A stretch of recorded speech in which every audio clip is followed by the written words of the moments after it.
reconnaissez cette douceur, cette lumière? C'est l'atmosphère des Pays de la Loire. Aujourd'hui, nous prenons la route du Grand Ouest, mais c'est un voyage déboussolant qui vous attend, car au milieu de cette campagne verdoyante, je vais vous faire plonger dans un univers oriental, extrême oriental même, le plus grand jardin japonais d'Europe.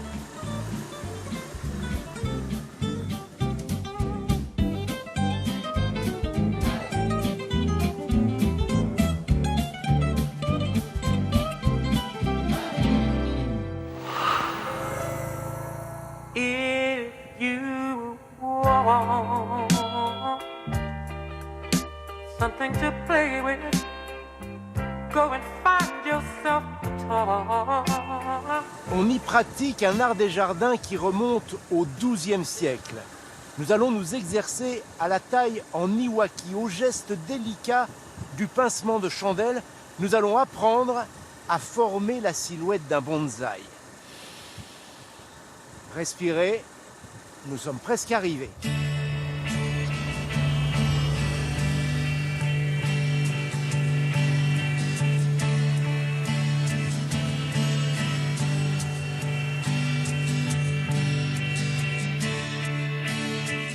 Avec ses 29 hectares, le parc de Molévrier est le plus grand jardin japonais d'Europe.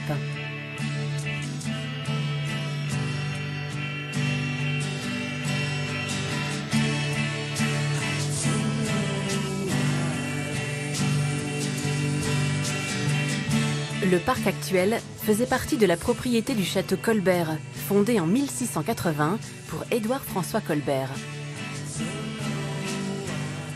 Détruit pendant les guerres de Vendée, le château est reconstruit entre 1815 et 1830. À la fin du XIXe siècle, la propriété est rachetée par un riche industriel. Son beau-fils, l'architecte parisien Alexandre Marcel, restaure les intérieurs, puis aménage les abords. Comme le voulait la mode à l'époque, l'homme se passionne pour l'orientalisme, et plus particulièrement le japonisme. Il crée donc à l'arrière du château, autour de la rivière, un espace oriental qu'il appelle paysage japonais. À Molévrier, la promenade suit le cours de la rivière et offre un espace de méditation et de poésie.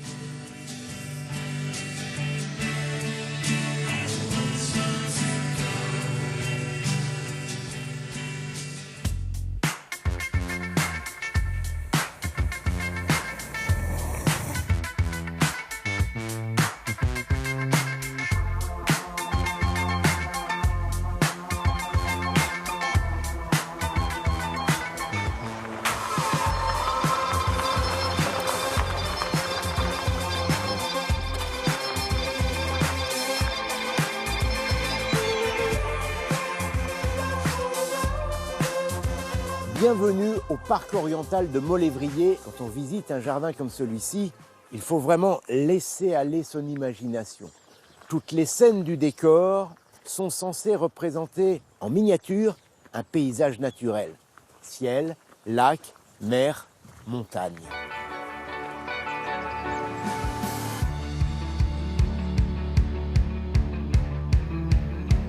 Pour réaliser un jardin japonais, l'architecte fait creuser un étang, élargir la rivière et planter de nombreux arbres exotiques.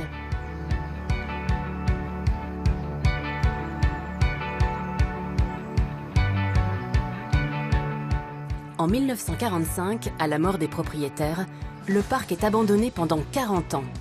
Aujourd'hui, le jardin a retrouvé de sa superbe.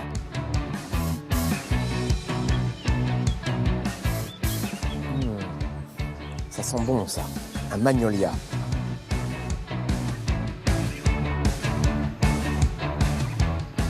Les 400 espèces de végétaux taillés en transparence ou en nuages surprennent par leur silhouette.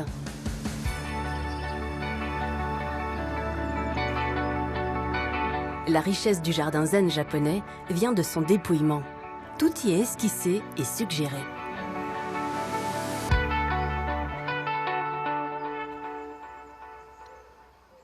Le jardin oriental de Molévrier, comme tous les jardins japonais, s'articule autour de 3 éléments. Le minéral, le végétal et l'eau. C'est l'eau qui ici guide les pas du visiteur. La Moine, la rivière qui traverse le parc, s'écoule d'est en ouest et c'est dans ce sens qu'au Japon, on visite un jardin en suivant la course apparente du soleil qui symbolise le cycle des saisons et le cycle de la vie. Une barque nous attend un peu plus loin avec à son bord Didier, le chef jardinier du parc, car certains arbres ne sont accessibles que depuis la rivière. Didier est un enfant du pays devenu chef jardinier qui veille de manière méticuleuse à l'entretien des lieux. Didier ? Oui, Ah, vous êtes là. Donc on embarque. allons-y. Voilà, je m'installe à côté de vous. Voilà. On va dans quelle direction ? Rive opposée. On va se rapprocher du Taxus. Dans ce jardin, l'eau est l'élément principal de la conception, puisqu'elle occupe 3/10 de la surface paysagée. Tout le jardin est conçu autour de l'eau. Absolument, c'est la base. Ce type de jardin se construit en appui sur un courant d'eau circulant est-ouest. Avec tout autour des couleurs, des arbres en fleurs en cette saison. Quelques azalées, beaucoup de cerisiers, de camélias, etc. Et juste derrière, donc, un arbre qui n'est accessible que par l'eau. Un arbre qu'on n'a pas l'habitude de voir taillé comme ça. C'est un Taxus baccata fastigiata pour sa variété. Autrement dit, un if. Pour beaucoup, un if, c'est un arbre qui se dresse droit Absolument. devant nous. Là, il a vraiment une forme très particulière. On voit ces plateaux, il est taillé, c'est ce qu'on appelle la taille. Ce qu'on appelle un niwaki. Le niwaki, c'est ce qu'on appelle aussi la taille en nuage. La taille en nuage, oui. Le niwaki, c'est l'arbre du jardin, complètement maîtrisé de par ses formes et ses volumes par le jardinier du jardin japonais. Donc l'objectif, c'est de créer de la transparence dans l'arbre.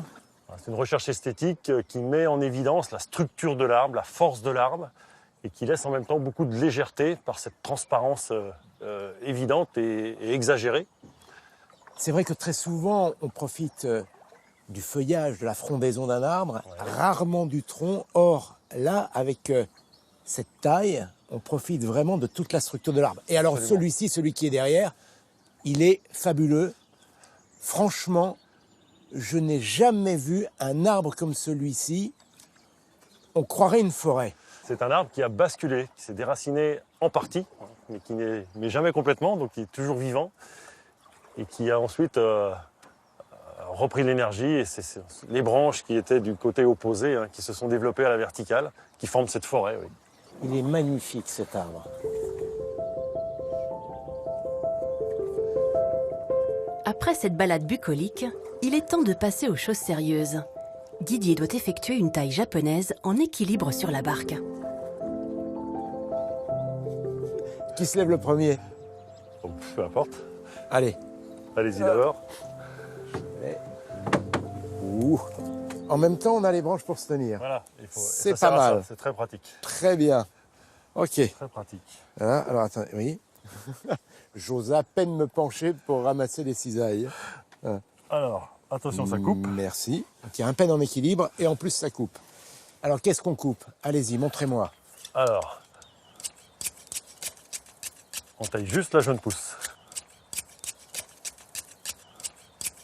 C'est extraordinaire. Vous donnez quelques petits coups de cisaille et le nuage reprend une forme parfaitement régulière. Il y a quelques minutes, j'avais l'impression que ces nuages étaient déjà presque parfaits, mais là, il n'y a plus un cheveu qui dépasse. C'est un travail de coiffeur, là. C'est presque ça et on l'entend beaucoup par nos visiteurs. Alors, on dit souvent qu'il faut prendre appui sur... Voilà, on s'appuie sur sur la l'arbre. forme ancienne et Ok. on travaille avec la pointe de la cisaille. Ce qui doit travailler, c'est vraiment les 5 derniers centimètres. C'est vraiment pas facile sur une barque, hein. Et puis alors, comme j'ai tendance à faire quelques pas en arrière, faut pas que j'oublie que... Voilà. Il ne faut pas bouger Ouais, sur la tout barque. près. C'est la barque qui bouge. Il ne faut pas se déplacer sur la barque.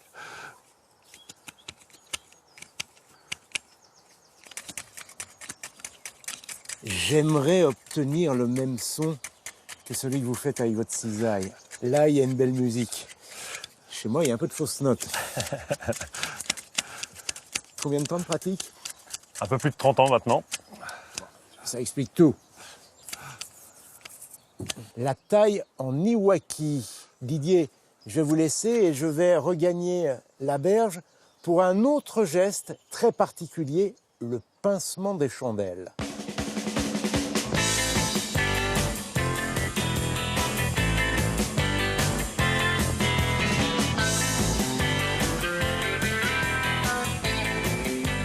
Admirez le travail. C'est encore un if, taillé en parasol. Il est si compact que l'eau parvient à se refléter sous la voûte.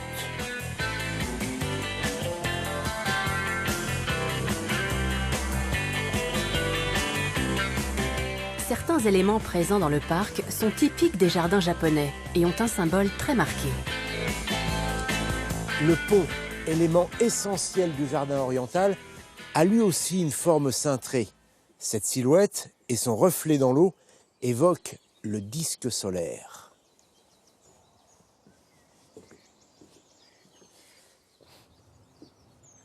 Ah, il faut enjamber, Jamy. Je passe par-dessus. Il faut passer par-dessus, oui.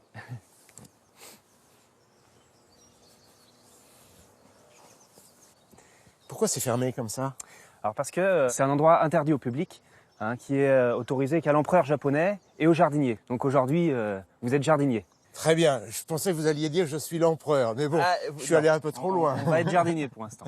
En fait, ici, on est sur ce qu'on appelle les îles au paradis. Exactement, exactement. On est là sur l'île de la Grue. Donc la grue est représentée sur toute sa longévité, comme si c'était la grue en plein vol, avec ses ailes contre le corps. D'accord, là c'est la grue, et juste derrière, il y a la tortue. C'est la tortue, ouais. D'accord, alors c'est vrai qu'il faut un peu d'imagination. Hein. On est dans un endroit japonais, donc il faut avant tout travailler l'imaginaire. La grue et la tortue, deux animaux très importants dans la tradition japonaise. On raconte que lors d'une inondation, une grue n'avait plus aucun espace pour se reposer. Elle était sur le point de mourir quand une tortue lui a proposé sa carapace pour se reposer. Et puis, quelques mois plus tard, lors d'un été torride, en pleine sécheresse, la même tortue, elle, justement privée d'eau, était aussi sur le point de mourir.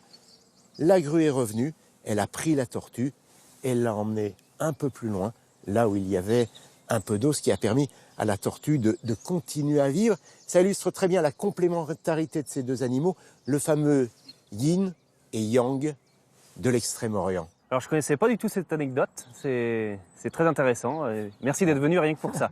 Et moi je suis surtout venu pour le pincement. Selon la coutume japonaise, Benoît le jardinier taille un pain à la main en pinçant les chandelles. Une technique très précise, le metsumi, qui permet de ne pas abîmer les aiguilles. C'est un geste très très simple. Voilà, il suffit de pincer avec la main droite ou la main gauche, et voilà, avec l'autre main, tirer, et voilà, on garde comme ça un petit bout de la chandelle, et on fait ça sur chaque chandelle. En fait, ce que vous appelez la chandelle, si je ne m'abuse, c'est une jeune pousse. C'est exactement ça, ouais. Et pourquoi on la pince? Alors on la pince pour créer une densité plus importante en extrémité de branche, pour créer ce qu'on appelle des plateaux. Alors la technique est différente que ce que vous avez pu voir sur l'IF.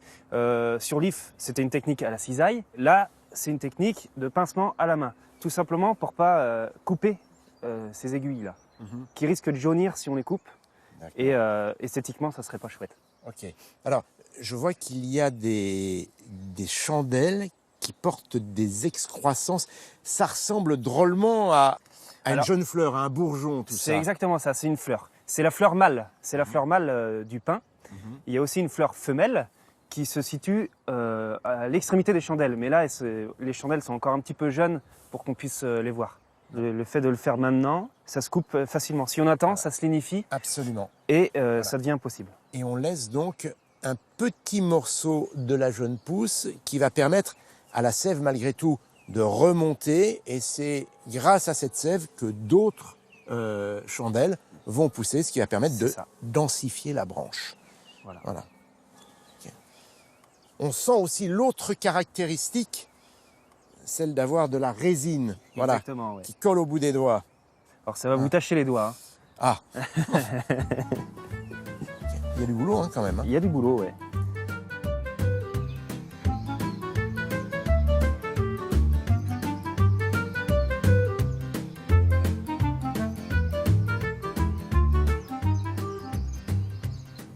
Benoît, vous savez évidemment que dans la tradition japonaise, on utilise beaucoup les plantes médicinales. Le jardin que nous allons découvrir maintenant devrait vous intéresser. Il s'agit du jardin Kamifolia, que vous connaissez. Bien sûr, c'est nos voisins. Voilà. Un jardin dans lequel on recense plus de 500 espèces de plantes aromatiques, tinctoriales et médicinales, dont la camomille.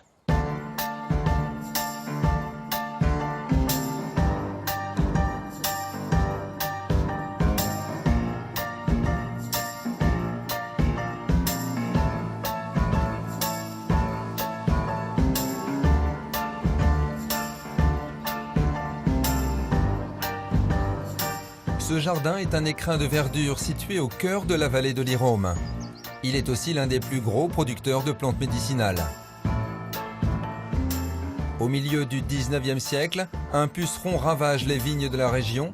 À l'époque, la camomille romaine est utilisée pour attirer ces pucerons et sauvera ainsi les vignes. Désormais, cette plante utilisée à des fins cosmétiques et pharmaceutiques est la reine de la région. Elle est cultivée depuis plus de 150 ans. Alors concrètement, ce sont des plants que nous avons multipliés au mois de février. Nous avons prélevé de petites pousses qui, en faisant ce qu'on appelle de la division de touffes, que nous avons rempotées. Nous avons laissé cette plante quelques semaines en serre. La camomille pousse dans les sols ordinaires sablonneux et bien drainés. Tonique et amère, elle se consomme en tisane. Alors la camomille, elle a des vertus calmantes pour le sommeil, autrement digestives. On peut aussi l'utiliser pour des bains oculaires, pour des irritations. En utilisation externe, la camomille soigne notamment les maladies de peau et certaines douleurs comme la sciatique ou le lumbago. Si dans le parc, cette culture est la plus impressionnante, il y en a beaucoup d'autres. Le jardin s'étend sur plus de 3 hectares et recense plus de 500 espèces de plantes médicinales plantées au pied de ces statues. Alors cette statue représente les maux de tête. Donc, en particulier, nous allons retrouver la valériane qui, elle, va soigner plutôt les problèmes d'anxiété, les problèmes de troubles du sommeil. Alors suite à ça, nous avons l'autre statue là, qui représente les maux de peau. Et là, il y a une plante très particulière qui va soigner les verrues. Donc, il suffit de casser une tige ou une feuille, peu importe. Et donc, à l'intérieur de cette tige, on retrouve un latex jaune ou un latex orange. Et il suffit de l'appliquer sur une partie de la verrue. Donc, on voit tout de suite cette couleur qui est très, très tachante et qui va servir d'acide pour consommer la verrue.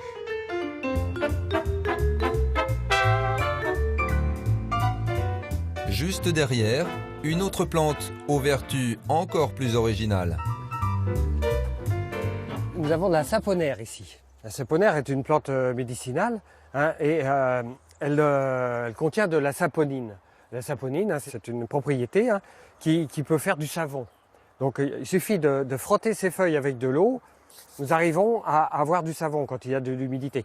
Ou avec les fleurs. Elle est utilisée autrement en sommité fleurie comme diurétique.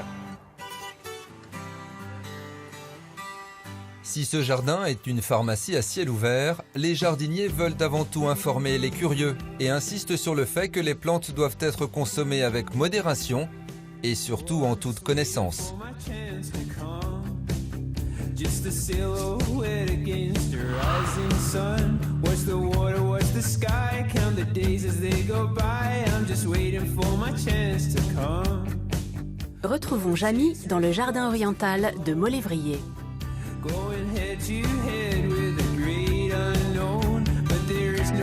Ce n'est pas l'heure de l'infusion, nous avons encore beaucoup de choses à découvrir. Nous sommes toujours au parc oriental de Molévrier et nous allons maintenant procéder à une opération très délicate que redoutent tous ceux qui débutent dans l'art du bonsaï, le rempotage. Heureusement, nous allons bénéficier du savoir-faire et de la technique d'Aurélie.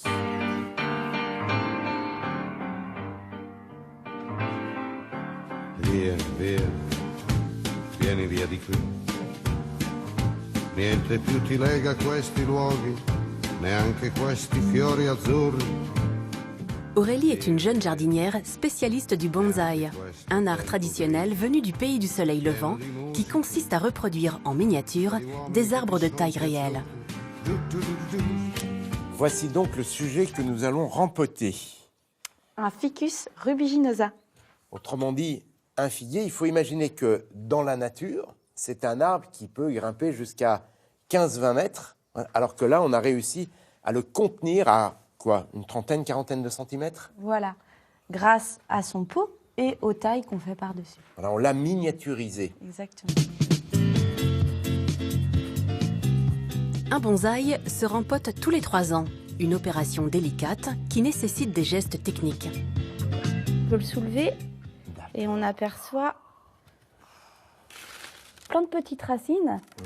L'idée, c'est d'enlever l'ancienne terre et d'en apporter une nouvelle. Depuis 3 ans, il y a assez peu de terre. Donc l'arbre a fini par épuiser les ressources de cette terre. Tout à fait, c'est ça. Alors, il faut qu'on soit à l'aise, il faut qu'on ait de la place. Ouais. Et là, avec notre baguette, on va venir enlever la terre qu'il y a en surface, toujours du tronc vers l'extérieur, dans le même sens, pour ne pas abîmer les racines. Ok. Ça, c'est important. Alors, on gratte comme ça, comme si c'était un peigne. Donc, on va apercevoir de plus en plus de racines. En dessous, maintenant, souvent, moi, je le porte. Et Allez, je vais le porter. Ce sera plus simple. merci, c'est gentil. Allez-y. Et là, on fait tomber la terre. J'ai vraiment l'impression qu'on déshabille l'arbre. Oui, on met l'arbre à nu, en quelque sorte. Maintenant, je peux le poser? Oui, J'ose à Je vais peine vous parce aider. que... Ah, dans ce sens, mais oui. C'est tellement fragile, un bonsaï. maintenant, avec un ciseau japonais. Alors, c'est une lame qui est tranchante des deux côtés. C'est une coupe très franche qu'il faut faire. On va tailler les racines, les épointer. Alors, qu'est-ce qu'on coupe? Alors, juste les extrémités, légèrement. On croirait des cheveux de bébé. Légèrement. Pour faire pousser un bonsaï dans les règles de l'art, il faut retirer toutes les racines pivotantes, c'est-à-dire celles qui s'enfoncent dans la terre. Ainsi, les racines restantes vont se souder entre elles et permettre de faire grossir la base du tronc. Avant de rempoter l'arbre miniature, il faut préparer son pot. Une opération complexe.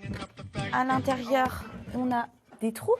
Ça, c'est très important. Il faut absolument que l'eau circule. Et des petites grilles de drainage. Ça évite à la terre de sortir du pot. Voilà, exactement. On va mettre un fil de ligature, donc un fil comme celui-ci. Qui sert à quoi? Il sert à tenir l'arbre dans son pot, qu'il soit stable. Vu qu'il n'a pas de racines, enfin peu de racines. C'est une sorte de racine artificielle, en quelque Oui, sorte. voilà.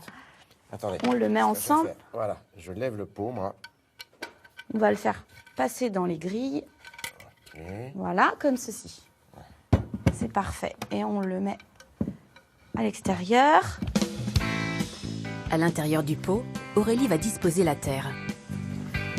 Là, le mélange est prêt maintenant. Il n'y a pas de grumeaux. Un mélange de terreau, de roches volcaniques, qui va permettre de densifier les racines, et du sable pour drainer l'ensemble. Voilà. Alors là, on va... Là, il est haut quand même, non? Il est bien. Ok. Après, il Parfait. faut qu'il vous plaise, à vous, dans C'est très son beau, pot. très Ouais. beau. Alors maintenant, on va attacher l'arbre. Et ça, il faut le faire sur tous les bonsaïs. Oui, au rempotage, c'est bien, ouais. Alors, on va remettre le mélange tout autour. Très bien.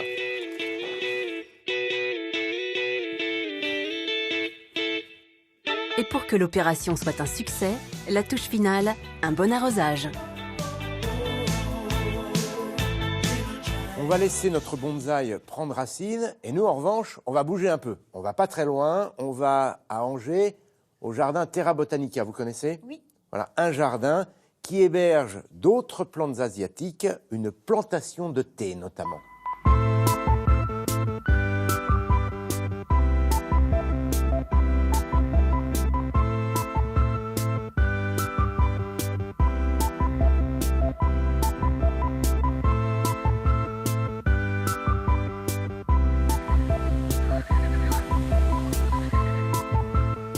À côté d'Angers, Terra Botanica est un parc d'attractions et un parc végétal qui raconte 6 siècles d'histoire des plantes. Depuis le XVe siècle, les grands explorateurs ont rapporté de nombreuses plantes du monde entier. Le parc relate cette longue histoire de voyage à travers 275 000 espèces différentes. Nous pénétrons dans la partie Asie. Voici le camélia à thé, l'unique plantation de thé en France.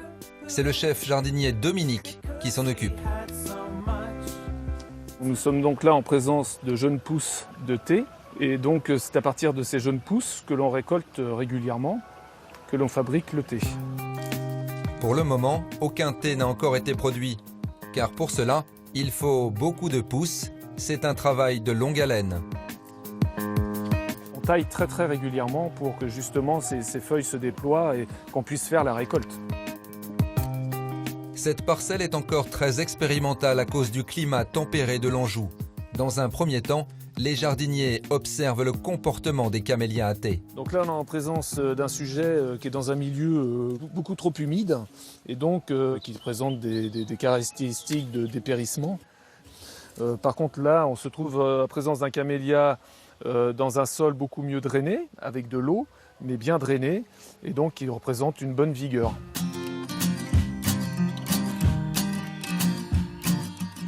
Le parc botanique possède également des serres, dont une qui recense une très belle collection d'orchidées. Boris est incollable sur le sujet. Alors à Terra Botanica, on a évidemment des dizaines de variétés d'orchidées qui viennent du monde entier, puisque c'est la famille de plantes à fleurs la plus variée au monde. Et puis on a forcément le Phalaenopsis, l'orchidée papillon, qui est l'orchidée la plus vendue en France, qui est celle-ci. Ce qui va caractériser les orchidées, c'est la forme de leurs fleurs. Elles ont notamment un pétale qui est spécialisé dans l'attraction des insectes pollinisateurs. C'est ce pétale-là qu'on appelle le labelle. Et c'est ça qui donne son côté assez animal ou assez particulier aux orchidées. C'est ce qu'on aime tant, en fait. C'est cette piste d'atterrissage pour les insectes pollinisateurs. Si celle-ci est la plus connue, il y en a aussi plein d'autres.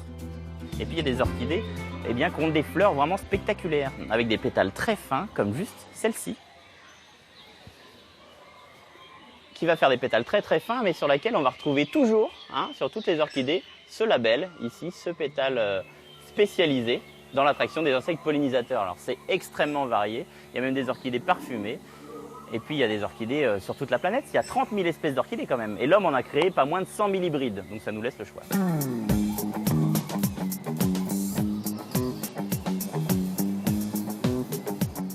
En parlant d'hybride, voici une orchidée fabriquée par la main de l'homme. Elle n'existe pas à l'état naturel. C'est un petit peu la chouchoute des visiteurs. C'est une orchidée qu'on appelle épiphyte, c'est-à-dire qu'elle va pousser sur d'autres plantes. Elle ne pousse pas dans le sol. Ce qui va être très notable sur cette orchidée-là, déjà c'est la taille de l'inflorescence, parce qu'il y a plusieurs fleurs, donc on appelle ça une inflorescence. Et puis aussi, elle va développer des feuilles sur le même pied. On appelle ça une orchidée monopodiale. Elle va faire un seul pied et va fleurir petit à petit, tout au long de sa vie, le long du même pied. Et ce qui va forcément être très remarquable, c'est ces racines aériennes qui peuvent faire jusqu'à 1,50 m, 2 mètres de long quand l'orchidée est un peu plus vieille. Et c'est par ces mêmes racines que la plante va capter l'humidité de l'air et les minéraux. Et pour compléter ce tour d'horizon des orchidées, Boris en a une dernière assez surprenante. C'est une orchidée liane, et vous la connaissez bien, c'est la vanille. Et il faut qu'elle fasse au moins 4, 5, 6 mètres de tige avant de produire ses premières fleurs. Et c'est ces fameuses fleurs qui seront pollinisées et qui donneront une gousse de vanille. Alors pollinisée, pas toujours, puisqu'il faut un insecte qui intervient, ou alors la main de l'homme, comme c'est le cas maintenant dans toutes les cultures de vanille. Dans une autre partie du jardin, Pauline, qui est paysagiste, est en train d'effectuer une étrange manipulation. Alors là, on lâche des cryptolémus, c'est des coccinelles, qui vont venir nous aider à lutter contre le ravageur qui nous préoccupe sur certains végétaux. Et pour être certain que les coccinelles soient opérationnelles, les jardiniers ont leur technique. On les reçoit dans des petits tubes comme ça, On les conserve dans le froid, du coup elles sont endormies et on les garde dans nos poches pendant au moins une demi-heure et du coup ça les réchauffe et ça les réveille. Et on leur donne de l'eau mielée pour qu'elles soient bien en forme quand on les lâche, pour qu'elles aient de l'énergie pour partir, Et visiblement, la méthode fonctionne. Alors du coup là on est assez content parce qu'on peut voir une larve de coccinelle. Ça veut dire que les coccinelles se reproduisent dans notre serre. Donc ça veut dire... Et en plus c'est intéressant d'avoir beaucoup de larves parce que les larves sont beaucoup plus voraces que les coccinelles adultes. Dans ce parc, aucun pesticide n'est utilisé et les équipes travaillent à faire pousser des plantes incroyables, des collections spectaculaires ou encore des espèces inattendues dans une région comme l'Anjou.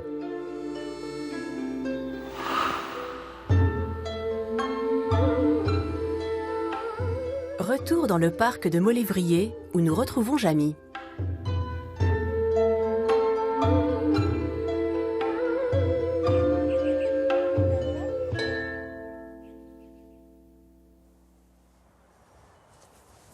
Ce jardin accueille aussi des visiteurs indésirables capables de faire d'énormes dégâts. Heureusement, Didier est passé maître dans l'art de leur faire la guerre.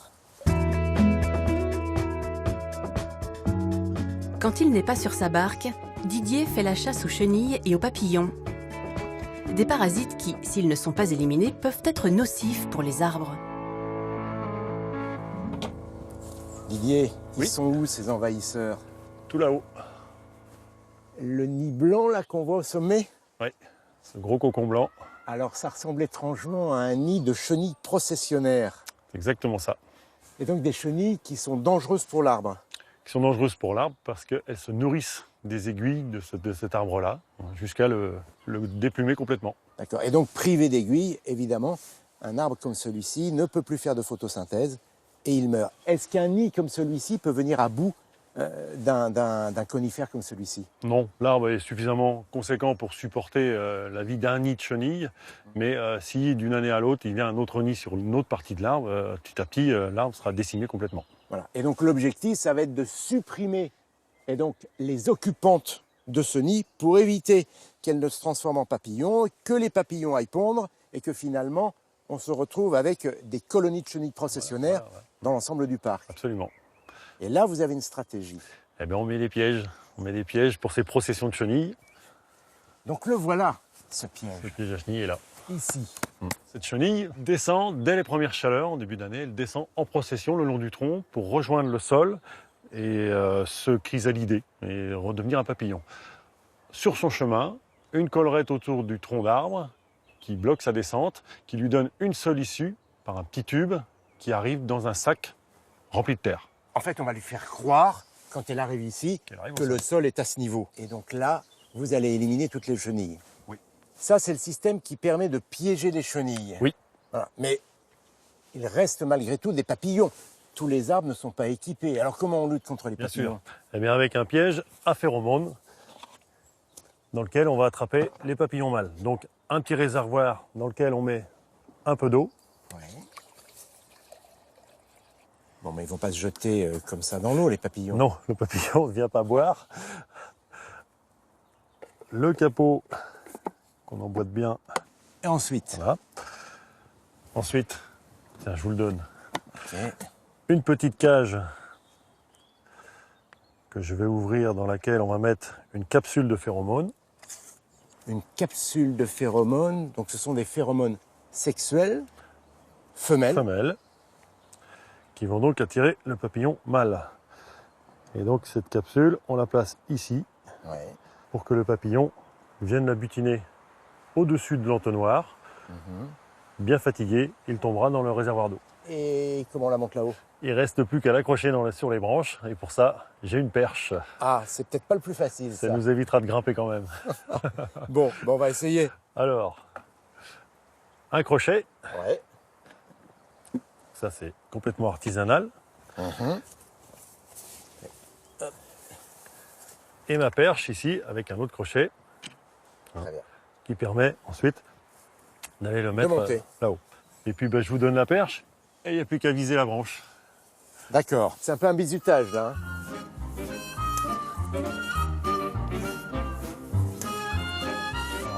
Encore un peu plus haut. Cette branche-là? Non, elle va être trop grosse. Voilà, sur votre droite, ici, là, exactement. Là, un petit peu au-dessus. Montez plus haut. Là, on y est presque. Là, voilà, on y est. J'y suis? Non. Oui, si. Non, elle n'y est pas. Elle n'y est pas. Donc il faut passer par-dessus. Et visiblement, accrocher un piège à plus de 6 mètres de hauteur, c'est plus compliqué que la pêche au canard. Elle y est. Non, non, non, Non. il va tomber. Elle a tombé. Faut le reprendre. Voilà. Je vous laisse la reprendre. Si elle tombe là, c'est... Bravo. Alors là, on reconnaît l'expérience de l'expert. Il devrait tenir toute la saison en place. Donc sur une saison, on arrive à recueillir entre 15 et 20 papillons. Et vous en disposez un par conifère? Alors non, pas un par conifère. On a une zone là étendue de 5000 m². J'en mets 7-8 pièges à papillons. Ça se déplace beaucoup.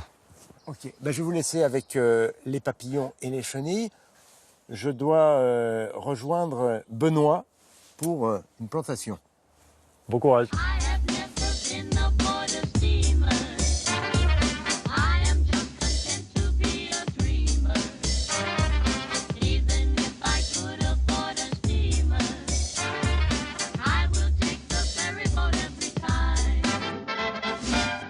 Un peu plus loin, au bord de la rivière du jardin japonais, Benoît s'active.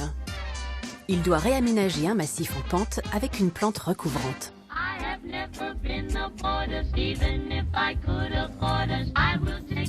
Benoît, vous avez tout ça à planter? Exactement. C'est du Zoysia tenuifolia, donc un gazon japonais. Qu'on appelle aussi, je crois, le gazon des mascareignes. Exactement. Un archipel qui se trouve dans l'océan Indien. C'est ça. Ah. Et regardez. Ah, d'accord, j'ai compris. Ah. Bon. Voilà, la veste, On va la elle faire est tomber. trop, je crois. Ouais. Hop. Bon, j'attaque ici. Voilà, on va attaquer tous les deux.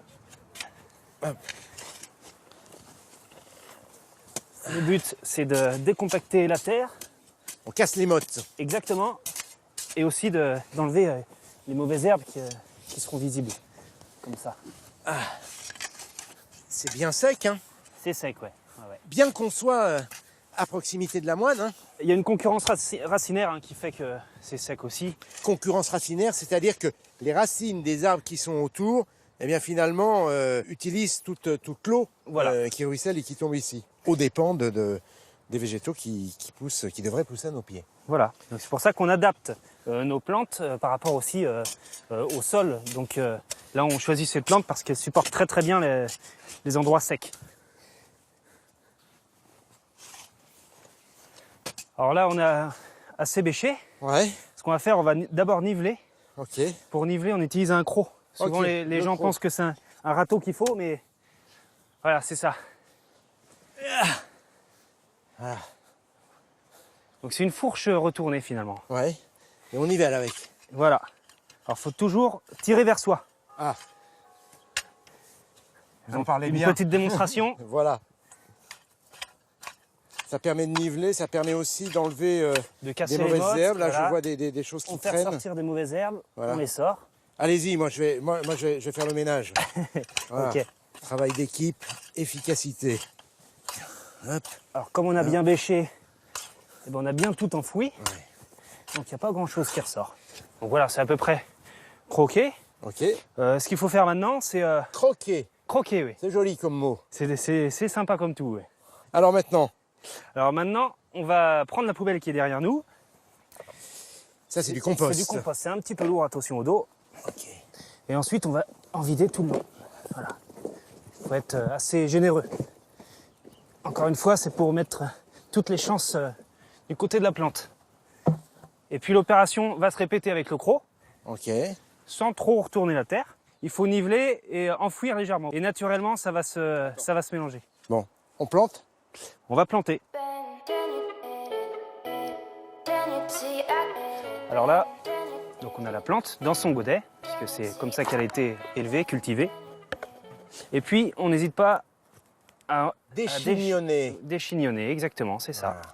Voilà, un petit peu. Hein, on peut... Ouais, enfin un petit peu. Mais- Là vous y allez franco. Hein. Oui, mais je casse rien, ça se... Voilà. Voilà, Ça il faut surtout pas casser les racines. C'est ça. Bon, il faut éviter, quoi. Voilà. Ok. Alors, les racines, là, ce sont des rhizomes, hein, comme le bambou. C'est une plante D'accord. traçante. Voilà, et c'est tout l'intérêt de cette plante sur un sol finalement qui est assez pauvre en eau, puisque les racines étant traçantes, elles n'ont pas besoin d'aller en profondeur pour chercher l'eau. Exactement. Donc elles vont récupérer Oui, oui. l'eau et les nutriments qui sont en surface. Voilà. Alors, pour planter ces pots à C, Des poacées, c'est ce que l'on appelait autrefois des graminées. C'est ça. Le nom change, mais pas les plantes.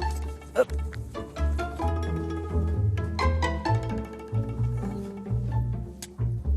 Un coup de tranche pour le trou, on dépose la plante et on rebouche. C'est simplissime. Les graminées vont être plantées à 15 cm les unes des autres. Il va falloir combien de temps pour que le gazon couvre la zone qu'on a préparée? 2 ans avant d'avoir un beau tapis. 1, 2, 3, 4, 5, 6. Moi, j'en ai fait que 2 pour le moment. Est-ce qu'il y a des plantes comestibles dans ce jardin? Alors non, en revanche, nos voisins ont un très beau potager. Et les voisins, c'est le château. On va aller faire un tour dans ce potager, d'où sortent tous les légumes que prépare Sébastien Cramart, le chef, justement, du restaurant du Château Colbert.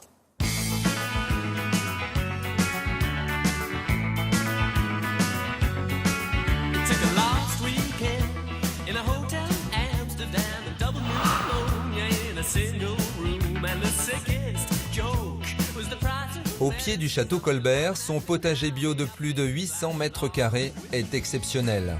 Créé à partir des plans de l'ancien potager datant de 1816, il est agencé en 14 carrés de plantations légumières. Je vais pouvoir finir cette parcelle. Comme le chef va passer tout à l'heure, je vais aller faire quelques évaluations de stade des plantes.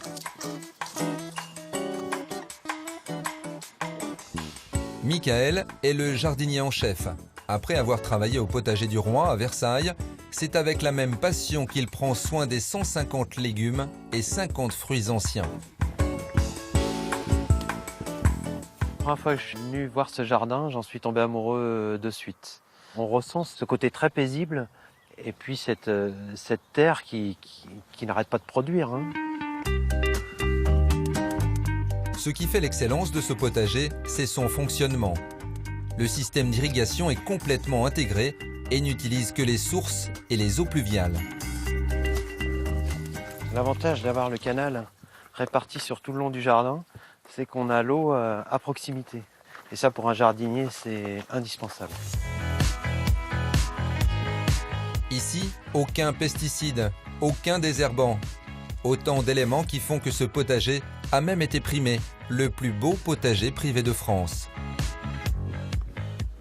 Le lilas. Très parfumé et c'est mon repère de saison. Quand le lilas fleurit, c'est le moment de planter la pomme de terre. Et à cette période, c'est également le moment de cueillir l'ail nouveau. Ce qu'on va rechercher, c'est la saveur, la fraîcheur. Là, on a vraiment ce parfum d'ail nouveau. Là, le fait de pouvoir arracher et l'emmener, on va dire, dans la demi-heure qui suit directement au chef, ça, c'est une fraîcheur qu'il a du mal à retrouver autrement. Et le chef qui va travailler sur tous ces beaux légumes, c'est Sébastien Cramart. C'est avec beaucoup de plaisir qu'il vient faire ses courses ici et laisse libre cours à son imagination pour créer des plats de saison parfaitement maîtrisés. Bonjour chef. Salut Mickaël. Comment ça va? Ça va bien. Je t'ai préparé j'ai sorti du silo les panais. Donc tu me diras la quantité que tu as besoin. Et pour des légumes bien conservés, Michaël a une astuce. Il les dispose dans du sable bien sec après les avoir cueillis. Oui, ils sont beaux, ils se sont bien conservés, ils ont passé quand même tout l'hiver. Ouais, la conservation du produit comme ça, c'est original, quoi.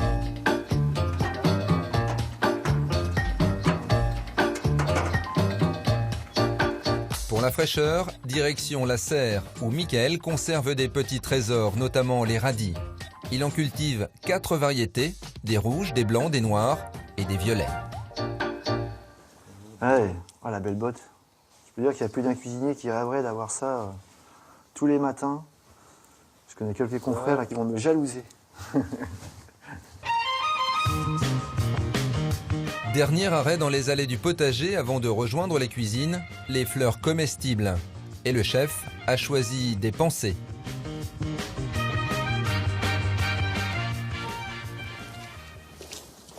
C'est un petit goût sucré. Hein. Bah ouais, on retrouve toujours ce petit côté... le côté fleur. Miel, fleur. Ouais, miel. Ouais, voilà, tout à fait.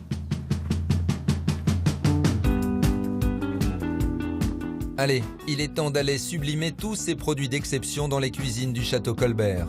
Sébastien a choisi une recette très simple, un panel de légumes crus et cuits sur une purée de panais.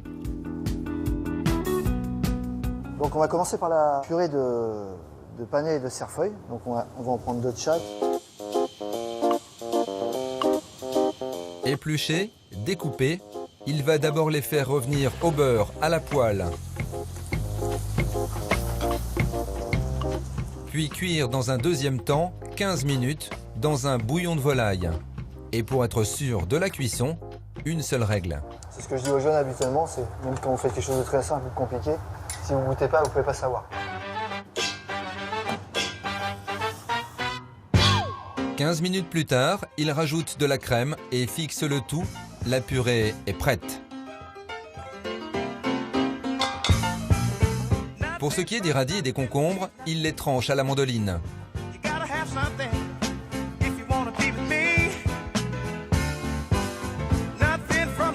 Les carottes, le fenouil, le céleri et les oignons bottes vont être cuits à l'anglaise. Une technique qui consiste à les plonger 2-3 minutes dans de l'eau bouillante et à les refroidir dans de l'eau glacée pour figer la chlorophylle et conserver le croquant.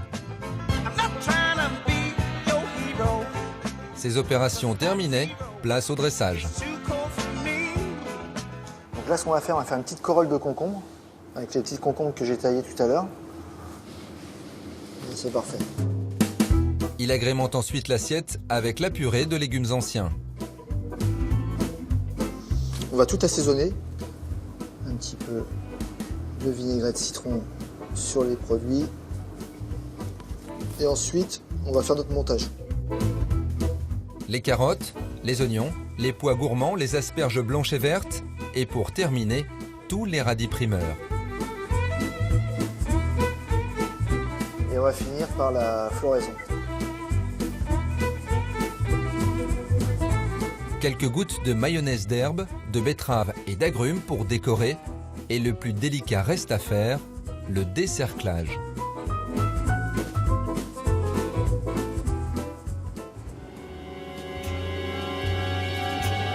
Ça tienne. Et voici une composition florale aux légumes de saison présentée avec minutie à l'image des jardins japonais. Donc la composition florale est terminée. Donc on va la mettre sous cloche. Et on va rejoindre Jamil qui nous attend dans le parc oriental.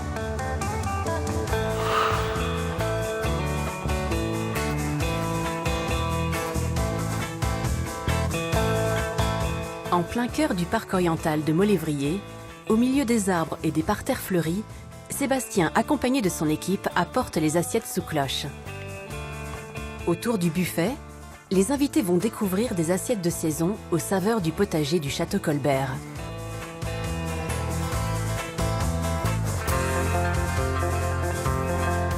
Nous retrouvons Didier, le chef jardinier, Aurélie, notre experte en bonsaï, Très joli. Michael, le potagiste du château, Bonjour Michael. Bonjour. Ça fait plaisir de retrouver tous les légumes du potager Colbert. tous rejoints par Jamie et Benoît. Et l'on va finir cette émission en apothéose au pied du château Colbert avec une assiette extraordinaire qui est à l'image du jardin que nous avons découvert. Vous n'allez pas me contredire, un jardin oriental, eh bien, on est censé y découvrir des paysages naturels. On a une assiette dans laquelle, je n'ai jamais vu ça, on a un potager. Et un potager Miniature. miniature, extraordinaire. Alors vous connaissez la règle du jeu, il y a une quinzaine de légumes dans cette assiette. Le but, c'est de découvrir ces légumes. Je vous laisse goûter. Alors bien évidemment, Michael, C'est un peu plus facile. c'est plus facile pour vous. Allez, c'est parti. Il y a du choix. Il y a du concombre. Ah, il y a du concombre. Bon, facile. Croquant sous la Ouais. dent. Voilà, très très bien. Oh, je vois du radis là. Voilà. Là, je pense notamment au radis noir, radis rouge, violet et blanc. D'accord. Donc divers radis, si j'ose dire. Divers radis. Voilà. Bravo, Jamie. J'ai le droit de Vas-y. mettre les doigts. Bien Ouais. sûr, on peut mettre les doigts. Moi, je crois que ce que j'ai goûté là, c'est le fenouil. Voilà, tout à fait. Excellent. Benoît, est-ce qu'il y a un légume que vous préférez parmi tous ceux qu'on a dans l'assiette là? J'aime beaucoup les carottes là, hein, parce Alors. que je les reconnais très bien. Oui. Alors les carottes, comme vous voyez, c'est des petites carottes primeurs. Ah, c'est des pousses de carottes. Hein. Donc là, on est vraiment dans le légume. Oh, c'est délicieux. Est-ce que quelqu'un a trouvé ce qu'était la fleur jaune que nous avons dans l'assiette? Ça fait penser à la pensée, oui. Petite cornita. Mais vous savez tout, Aurélie. C'est très difficile de jouer avec vous. Et c'est comestible? Voilà. Bah oui. C'est comestible. Tout à fait. Toutes les fleurs sont en grande partie comestibles à partir du moment où elles ne sont pas traitées. C'est très frais. C'est délicieux. C'est délicieux. C'est frais. Je me régale. Extraordinaire. Ok. 2 variétés d'asperges d'ailleurs. Asperges vertes et asperges blanches. Merci Sébastien pour cette belle table qui fait le lien entre ce château et ce jardin oriental. Un décor qui, j'en suis sûr, va vous donner encore plus envie de jardin. Profitez du grand air, soignez vos papilles. À dimanche prochain sur France 3. Excellente semaine à tous.